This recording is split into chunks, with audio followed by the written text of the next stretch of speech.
Hello guys, and welcome to this awesome video. I'm going to be showing you how to create a free AI map just like that. So if you want to generate an AI map, all you have to do is to use this particular website I use called deepfakemaker.io. And once you're on the website, just log in and then choose this area, this other area, then click on AI map generator. It is here to bring your imagination to life.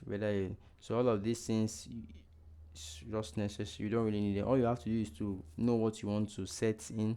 Um, you have to choose your architectural style here.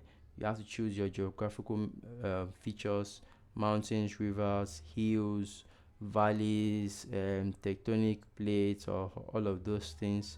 Now you have to also choose your special locations here, and any other additional idea you might have that you want infused into the photo you would actually create. You can select or choose them here.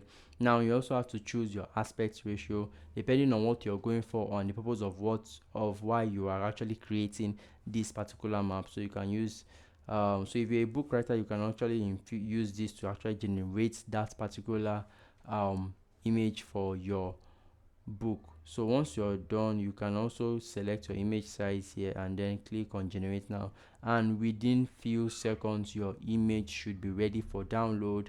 And there you have it, guys. So let me know what you guys think about it in the video, in the comments below, and I will see you guys in the next one. Do have a great day, guys, and please subscribe to the channel as we are actively trying to grow this channel. Thank you very much.